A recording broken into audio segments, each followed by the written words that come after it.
On continue avec le catabolisme des glucides. Aujourd'hui, nous allons voir une deuxième voie de dégradation du glucose qu'on appelle le cycle de Krebs. Le cycle de Krebs constitue l'étape finale de l'oxydation des radicaux acétyl, CH3, COOH. Ces radicaux proviennent du métabolisme des glucides, mais encore du métabolisme des lipides et des protides, dont le but, bien sûr, est de produire une molécule énergétique qu'on appelle ATP, l'adénosine triphosphate. Toutes les réactions du cycle de Krebs se déroulent dans la mitochondrie. Il oxyde les résidus d'acétate, qu'on vient de voir, CH3COOH, en dioxyde de carbone. Ces résidus d'acétate déformés CH3COH proviennent de l'acétylcoenzyme A. La question qui se pose maintenant, d'où provient l'acétylcoenzyme A? L'acétylcoenzyme A qui alimente le cycle de Krebs en résidus d'acétyl provient avant tout de la réaction globale de la décarboxylation oxydative de l'acide pyruvique, catalysée par une pyruvate déshydrogénase. Mais aussi, l'acétylcoenzyme A provient de la dégradation des acides aminés ainsi que la dégradation des acides gras qu'on appelle la bêta-oxydation. Faites attention, les acides gras à nombre pair d'atomes de carbone, de N, libèrent N-acétylcoenzyme A, alors que les acides gras à nombre impair d'atomes de carbone, de N plus 1, libèrent N-1 acétylcoenzyme A et une molécule de propionyle-CoA qui va rejoindre le cycle de Krebs au niveau d'une molécule qu'on appelle le succinyl-CoA, qu'on va détailler plus tard. Et maintenant, je vais vous simplifier les réactions du cycle de Krebs sans écrire les structures. Pourquoi? Je rappelle que nous sommes en train de faire le métabolisme et non pas la structurale. Ensemble, nous allons retenir les produits les plus importants à connaître. Regardez avec moi ce schéma. Je rappelle que vous pouvez recharger ce document, il est en bas dans la boîte de description. Le cycle de Krebs met en jeu 8 enzymes et 9 intermédiaires. Tout le monde se souvient du pyruvate, composé à 3 carbones. Une fois dans la mitochondrie, donc en présence d'oxygène, le pyruvate subit une décarboxylation et libère du CO2 et un composé à 2 carbones qu'on appelle l'acétylcoenzyme A. Et bien sûr, on libère un pouvoir réducteur sous forme de NADH. La première réaction du cycle de Krebs est une réaction de déshydratation et de condensation en même temps. Le résidu acétyl à 2 carbones est transféré sur une molécule acceptrice à 4 carbones qu'on appelle l'oxaloacétate pour donner une molécule de citrate qu'on appelle encore acide citrique à 6 carbones, catalysée par une citrate synthase. C'est une réaction irréversible, c'est-à-dire qu'on ne peut pas passer du citrate à l'oxaloacétate. Justement, le cycle de Krebs est appelé encore cycle de l'acide citrique. Pourquoi? Parce que c'est la première réaction du cycle. Et encore, on peut trouver que le cycle de Krebs est appelé cycle des acides tricarboxyliques. Tri, ça veut dire 3 fonctions acides carboxyliques. Pourquoi? Regardez avec moi ce schéma. Alors, le citrate, si vous avez remarqué, contient 3 fonctions acides. 1, 2, 3. C'est pour cela qu'on dit le cycle tricarboxylique. Dans l'étape suivante, le citrate est isomérisé en isocitrate. Au cours de cette étape, on remarque que le citrate et déshydraté puis rapidement hydraté. On remarque aussi que le citrate ne contient pas un centre chiral, alors que l'isocitrate contient deux centres chiraux. Regardez avec moi ce schéma. Regardez le citrate. Le citrate ne contient pas un centre chiral, mais l'isocitrate, regardez cette formule-là, contient deux. Le premier, c'est celui-là. Ce carbone porte un H différent de CO-, différent de ce groupement, différent du dernier. Et en même temps, le carbone qui porte le OH est différent du H, différent du reste. Qu'est-ce qu'on remarque aussi? On remarque qu'au niveau du citrate, le groupement OH est déplacé, regardez, est déplacé à l'intérieur de la molécule. Et il apparaît un produit insaturé catalysé par une aconitase. Donc, je résume, le citrate est déshydraté puis rapidement hydraté pour passer à l'isocitrate.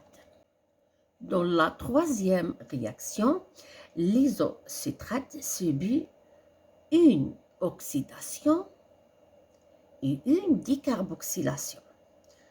Tout d'abord, une oxydation par un NAD+, sous l'action d'une enzyme qu'on appelle l'isocitrate déshydrogénase, et en forme un pouvoir réducteur sous forme de NADH.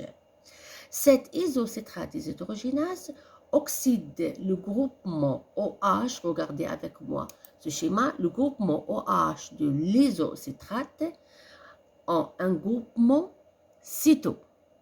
En même temps, l'un des groupements carboxyles est éliminé sous forme de CO2 et se forme l'alpha-cétoglutarate. L'étape suivante implique aussi une oxydation et une décarboxylation. L'alpha-cétoglutarate à 5 carbones subit une oxydation par le coenzyme NAD+, puis une décarboxylation oxydative et libère du CO2 et donne naissance aussi à une molécule à 4 carbones qui se condense avec le CoA SH et donne naissance au succinyl-CoA. Cette réaction numéro 4 est catalysée par un complexe enzymatique alpha-cétoglutarate déshydrogénase. La cinquième réaction qui permet le passage du succinyl-CoA au succinate est la seule réaction qui permet la production de l'ATP. Au cours de cette réaction, regardez avec moi le schéma, il y a une lyse de la fonction thioester du succinyl-CoA en succinate sous l'action d'une succinyl synthétase. Une molécule de GTP est utilisée pour produire du GTP grâce à une kinase. Ce GTP sera utilisé pour produire de l'ATP. Bon, je m'arrête là. Alors, qu'est-ce que l'étudiant doit comprendre à ce stade-là? Eh bien, l'étudiant doit comprendre que schématiquement, le cycle de Krebs se décompose de 3 parties. La première partie, c'est la partie de préparation aux décarboxylations à ce stade-là. Puis, une deuxième partie qu'on appelle partie des décarboxylations. La troisième partie, c'est la partie de régénération de l'oxaloacétate qui va accepter à nouveau un acétylcoenzéma pour faire un deuxième cycle, etc. Donc, les 3 réactions suivantes sont des réactions de régénération de l'oxaloacétate à partir du succinate. La 6e réaction, le succinate est oxydé par le FAD sous l'action d'une succinate déshydrogénase pour donner du fumarate. La 7e réaction, c'est une réaction d'hydratation. De l'eau est ajoutée par la fumarase sur la double liaison pour former le malate. Regardez avec moi ce schéma. Regardez, de l'eau est ajoutée à la double liaison pour former du malate.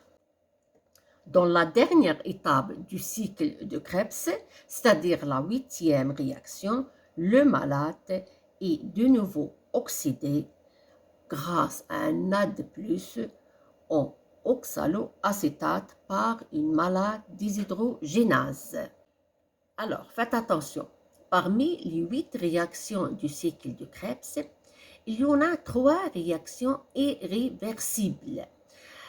Alors, la première réaction, c'est-à-dire la réaction qui permet le passage de l'oxaloacétate au citrate.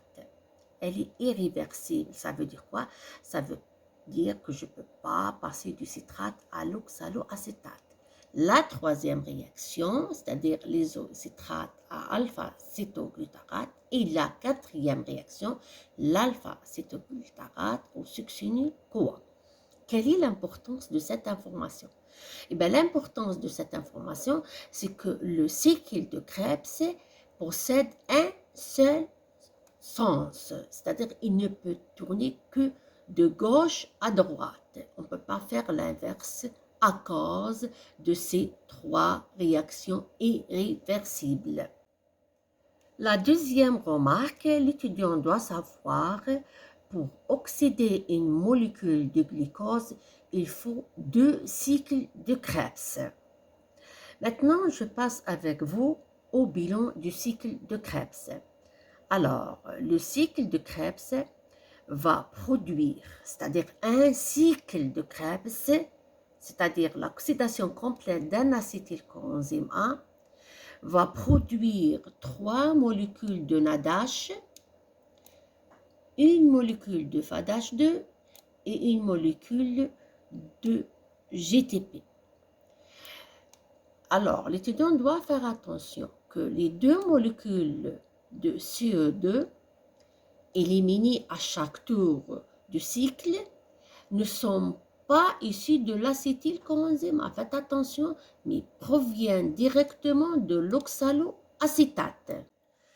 Alors, les 3 molécules de NADH et du FADH2 vont être oxydées à travers la chaîne de transport des électrons, bien sûr, pour produire de l'ATP. Je rappelle que le NADH mitochondrial vaut 3 ATP. Donc 3 fois 3 ATP donne 9 ATP. Le FADH2 donne 2 ATP et une molécule de GTP va donner une molécule d'ATP. En tout, un cycle de Krebs va produire 12 ATP. Alors, je rappelle qu'une molécule du glucose a besoin de 2 cycles de Krebs.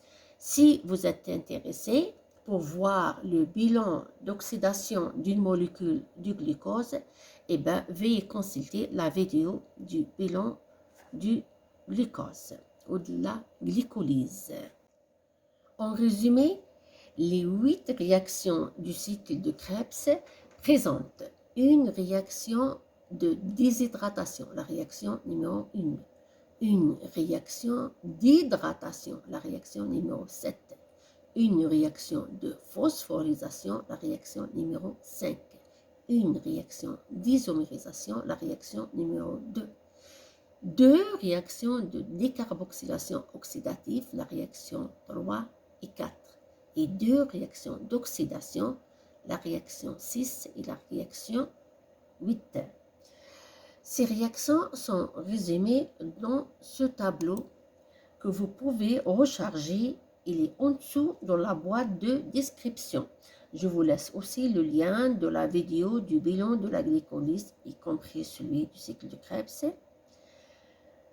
Et en même temps, l'étudiant doit savoir que le cycle de Krebs met 8 molécules. Le citrate, l'isocitrate, l'alpha-cétoglutarate, succinyl-CoA, succinate, fumarate, malate et oxaloacétate. Aimez la vidéo si elle vous a plu.